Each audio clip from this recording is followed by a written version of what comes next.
Hello, আসসালামু আলাইকুম everyone. কেমন আছেন আপনারা সবাই? আমি আল্লাহর রহমতে আপনাদের দয়ায় ভালো আছি। এই যে আম্মু আমাকে ধরে শুয়ে আছে না, আচ্ছা এই মোমেন্টটাকে আবার ফেরত পাওয়া যায় না কোনোভাবে? হয়তো বা অনেক অনেক পাউন্ডের বিনিময়ে ফেরত পাওয়া যায় না। আম্মুর যেহেতু অনেক অল্প বয়সে আমি হয়েছিলাম, তো সেহেতু আমার বুবুই আমাকে লালন পালন করছেন। আমার আম্মু জানে না যে আমাকে টেক কেয়ার করা কাকে বলে, এটা আম্মু নিজের মুখেই বলে। এই বুবুর এখন অনেক বয়স হয়ে গেছে। এই বুবু এক সময় অনেক কথা বলতো, অনেক গল্প শোনাতো, অনেক মজার মজার আড্ডা দিতাম আমরা। কিন্তু এখন আর আমার বুবুর ওরকম স্মৃতিশক্তি নেই, তাই হয়তোবা বুবু আগের মতো ওভাবে কথাও বলতে পারে না। তো ফিরে আসার আগ মুহূর্তে আগের দিন রাতে হচ্ছে আশিক বাসার সবাইকে বিদায় দিয়ে চলে যাচ্ছিলো, কজ ওই দিন রাতে ও মিরপুর থাকবে। আম্মু আব্বু সিজাপু সবাই ছিল, আর আমি মগবাজারেই থাকবো। আর সবার কাছে বিদায় নিয়ে যাচ্ছিলো, কজ এই দিনটাতে আমি বাসায় থাকবো, ও মিরপুর থাকবে, যেটা আমি আগেই বললাম। তো যাওয়ার টাইমটাতে তানহাকে বারবার জ্ঞান দিতেছিল। তানহা যেহেতু একটু ছোট থাকে না, ওর মধ্যে একটু ইম্যাচুরিটি অনেক বেশি। তো শাহরুখকে বুঝাইতেছিল যে ওকে একটু দেখে শুনে রাখবা। তো শাহরুখ, আমরা আর কি বলবো, তার থেকে অনেক অনেক বেশি কেয়ার করে, যে কেয়ার আমরা কখনো দিতে পারিনি, হয়তো বা এর থেকেও বেশি কেয়ার করে শাহরুখ ওকে।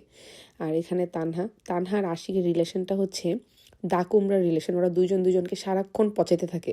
এই যে এই ভিডিওর মধ্যে এখনও ওকে পচাইতেছিল যাওয়ার আগ মুহূর্তে, বলতেছিল দেখো তোমাকে দেখে দেখে ফুচকা বানানো শিখছে। ও মনে হয় ফুচকাই বানাবে আজীবন, ওর মনে হয় পড়াশোনা আর হবে না। যাই হোক, টুকটুকি আবার একটু রাগ করতেছিল। তানহাও টুকটুকিকে অনেক ভালোবাসে, at the same time Ashik টুকটুকিকে অনেক ভালোবাসে। মানে আমরা সবাই বাসার টুকটুকিকে অনেক ভালোবাসি, যেহেতু ও আমাদের অনেক ছোট। এখানে আম্মুকে আমি বলতেছিলাম, আম্মু আমি আবার আসবো, খুব সুন আসবো, দেখো আমি আসবো। আম্মু আমাকে বলতেছিল তাহলে দাও আমি তোমাকে শেষবারের মতো একটু খাওয়াই দিই। কারণ কি জানেন, আমি যখন ভার্সিটিতে পড়তাম না, আমি একদমই ইমোশনাল পার্সন না, বাট কেন আমার এত বারবার ভয়েস ওভার দিতে গিয়ে কান্না আসতেছে আমি জানি না। তো আম্মু আমাকে ভার্সিটি থেকে আসার সাথে সাথে খাওয়াই দিত। আর এখানে হচ্ছে মামনি, মানে আমি আমার খালাকে মামনি ডাকি, আমার একটাই খালামণি। সো আমরা ছোটোবেলা থেকেই খালামণিকে মামনি ডাকি। আর রাফি চৈতি আপু, মানে আমার খালাতো ভাই বোন, আমার আম্মুকে ডাকে কাকুলিমা। সো এই তো আমরা এখন বিদায়ের মুহূর্তে আমি সবাইকে বলতেছিলাম এটা আমার ছোটো মামি লিমা। ও আমার বয়সে অলমোস্ট 3-4 বছরের ছোটো, ওর বয়স 25 হবে। তো এই জন্য ওকে আমি নাম ধরেই ডাকি, ও আমার ছোটো মামার বউ। আর হচ্ছে এখানে আমি সবাইকে বাই বলতেছিলাম, রাফিকে বলতেছিলাম, এখানে আমার ছোট ভাইকে বলতেছিলাম একটু পড়াশোনা করিস, আম্মুর দিকে খেয়াল রাখিস। আব্বুর সাথে আব্বু অনেক ইমোশনাল হয়ে যায়, কজ হচ্ছে আমি বাসার বড় মেয়ে। আর আমার ডিসিশনের উপরে সবাই অনেক রিলাই করে।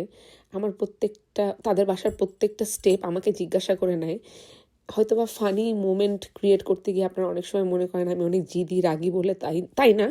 তারা আমাকে তারা আমাকে প্রচণ্ড ভালোবাসে। ওই জায়গা থেকে আসলে আমার ডিসিশন তাদের কাছে অনেক বেশি ইম্পর্টেন্ট। ইভেন আমার ছোট ভাইও কোনো কিছু একটা করতে গেলে আমাকে জিজ্ঞাসা করে। আমার ছোট বোন, এই হচ্ছে আমার খালাতো ভাইয়ের বউ সুমাইয়া। আর এখানে আম্মু আমার সাথে যাচ্ছিল এয়ারপোর্টে। আমি আগেই বলে দিছিলাম যাতে হচ্ছে বেশি মানুষ না যায়, কজ আমার নিজেরই, আমি চাচ্ছিলাম না আম্মুকে ইভেন নিতে, আমার মনে হচ্ছিল আমি একাই চলে যাই। বাট তারপরও কারো তো আসলে মন ওভাবে মানে না, সবাই যেতে চায়। এখানে রূপাইকে বাই বলতেছিলাম, রূপাই যেহেতু ক্যামেরার অপোজিটে ছিল, রূপাইকে দেখা যাচ্ছে না। গাড়িতে ওঠার মুহূর্তটাতে আমার কাছে মনে হচ্ছে যেন আমি জাস্ট একটা লাগেজে করে আমার পুরো পৃথিবীটাকে নিয়ে যেতে পারতেছি না। আমার পুরো পৃথিবীটা এখানে, আর আমার কাছে খালি একটা লাগেজ। আমি জানি না, হয়তো বা জীবনের অনেক কিছুর তাগিদে, অনেক কিছুর প্রয়োজনে আমরা বিদেশে পাড়ি জমাই বা বিদেশে যাই নিজের সুন্দর একটা জীবনের জন্য। বাট জানি না আসলে আদৌ কি সুন্দর জীবন পাই কি না, কজ এই মানুষগুলোই তো আমাদের সাথে থাকে না, তাহলে সুন্দর জীবন কিভাবে হলো আমি জানি না আসলে। যাই হোক, আপনাদের সাথে ভিডিওতে এই কথাগুলো শেয়ার করছি। ওই যে দেখতেছেন রাফির কোলে ছোট্ট বাবুটা রুফাইদা, ও হচ্ছে আমার খালাতো ভাইয়ের বেবি। মানে মাশাল্লাহ এত এত সুন্দর। আপনাদের সাথে আবার ব্লগে শেয়ার করব ওদের এই মোমেন্টগুলো। এই বিদায়ের মুহূর্তটা আমার কাছে মনে হচ্ছিল যেন কারো জীবনে এভাবে না আসুক। কেন এমন হইতে পারে না যে আমরা সবাই একসাথে থাকবো আজীবন, আমরা কেউ কখনো কারোকে ছেড়ে যাব না? এটা কেন হতে পারে না? আসলে আমি জানি না, এসব খুব সিলি কোয়েশ্চেন, এসব খুব কি বলে বাচ্চাদের মতো চিন্তা ভাবনা ওই টাইমটাতে খুব কাজ করতেছিল। আর এখানে আমার বোনটা হইতেছে ওর যেহেতু শ্বশুরবাড়ি হচ্ছে সিদ্ধেশ্বরীতে, ভিকারুননিসা স্কুলের অপোজিটে। তো ও হচ্ছে আবার আজকে আমার বিদায়ের পর ও চলে যাবে, তো আমি বলতেছিলাম যে পারলে থাইকা যাইস, কিছুক্ষণ থাকিস, মানে এগুলো বলতেছিলাম আর কি। এখানে বাসার কিছু মুহূর্ত, আমাদের চলে যাওয়ার আগ মুহূর্ত। আর আসলে সত্যি কথা বলতে এই টাইমটাতে না আমার কোনো রাগ নাই, কোনো অভিমান নাই, কোনো কোনো কিচ্ছু নাই। আমার কাছে খালি মনে হচ্ছিল কেন এই সবগুলা মানুষকে, আচ্ছা পৃথিবীতে এত টেকনোলজি আবিষ্কার হয়েছে, এত কিছু আবিষ্কার হয়েছে, কত দূর দূরান্তে মানুষ ফোনে কথা বলে। আচ্ছা এমনও তো হইতে পারতো অনেক দূর দূরান্তে মানুষ থাকবে, কিন্তু ওদেরকে চাইলেই জড়ায় ধরা যাবে, চাইলেই ওদের স্মেল করা যাবে, চাইলেই ওদের হাত থেকে খাওয়ায় নেওয়া যাবে। এরকম কেন হয় না? এরকম কোনো টেকনোলজি কেন আবিষ্কার হয় নাই? আমার না এই প্রশ্নগুলো মাঝে মাঝে খুব মাথায় কাজ করে। আমি জানি এই প্রশ্নগুলো হয়তো বা নিজের অজান্তেই নিজেকে করি, আর নিজে চিন্তা করি আসলে এটা আসলে মানে ক্লুলেস কোনো কথাবার্তা। যাই হোক, এখানে আমার ছোট বোন, আমি যখন লন্ডনে চলে আসি, আমি ওকে বলতেছিলাম, টুকটুকি তোমার আমার জন্য মন খারাপ হয়েছে? ও আমাকে বলতেছিল অনেক মন খারাপ হয়েছে তোমার জন্য অন্তিয়াপু, কিন্তু আমি কাঁদি নাই, কারণ তুমি কান্না করলেই বকা দাও যে। আর এই যে সেই রাফির ছোট মেয়ে রুফাইদা, মানে লক্ষ্মী সুইট দেখতে একটা মেয়ে, বিশ্বাস করেন কোনো কান্নাকাটি নাই, ওর কোনো জ্বালানো নাই, ও পেটে ক্ষুধা লাগলেও মনে হয় কান্নাকাটি করে না, খুবই শান্ত একটা বাচ্চা। মার্শাল্লাহ মার্শাল্লাহ মার্শাল্লাহ, রাফি সুমাইয়া ব্লেসড, মানে এরকম মানে বাচ্চার জন্য। যাই হোক, এখানে আবারও আপনাদেরকে বাসার ভিডিওগুলো কিছু অ্যাড করে দিছি এখানে, কারণ হচ্ছে আমি আসলে বুঝতেছিলাম না কোনটা কিভাবে অর্গানাইজ করব বা কিছু করব। কারণ আমি সারাটা দিন আমার চোখটা ছিল কোথায় জানেন? আমার মায়ের মুখটার দিকে। আমার মায়ের মুখটার মধ্যে না কোনো হাসি আনা যেতেছিল না। আমি এত ফানি কথাবার্তা বলতেছিলাম, যাই বলতেছিলাম, আমার মা না হাসতেছিল না। আমার মা না বলতেছিল বারবার, কেন আমার মেয়েটা থাকে না আমার কাছে, কেন আমার মেয়েটা থাকে না আমার কাছে, এরকম বারবার বলতেছিল। আমি আম্মুকে অনেক অনেক ফানি জোকস বলতেছিলাম, অনেক মজার মজার কথা বলতেছিলাম, অনেক কিছু বলতেছিলাম, কিন্তু তারপর না আম্মু আম্মু কেন জানি নর্মাল হইতেছিল না। কজ আপনারা আমার ইউটিউবের একটা ভিডিওতে দেখছেন আমার মায়ের কাছে আমি তার বেস্ট ফ্রেন্ড, কারণ আমার আর আম্মুর এইজের ডিফারেন্স 15 ইয়ার্সের। আমার থেকে আমার ছোট ভাইয়ের এইজের ডিফারেন্স বা টুকটুকির এইজের ডিফারেন্সের থেকেও অনেক কম।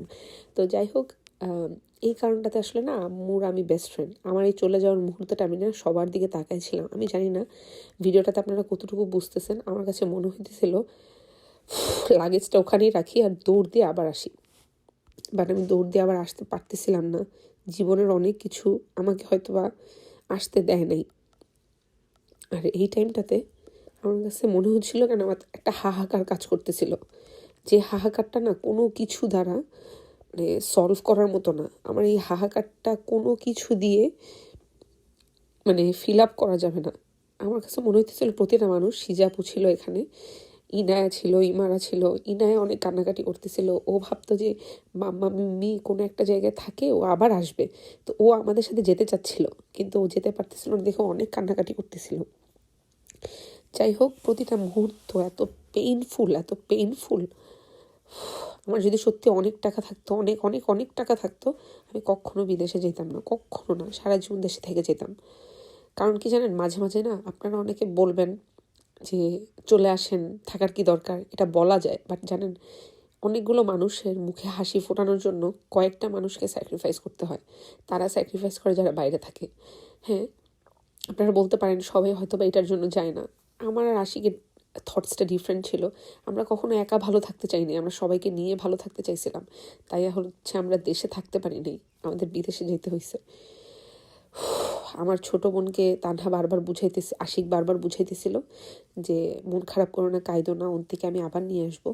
কারণ ওই যে বললাম আমি সবার অনেক আদরের, অনেক কাছে। এটা হচ্ছে আমার শ্বশুর যে মাথায় হাত বুলাই দিচ্ছে।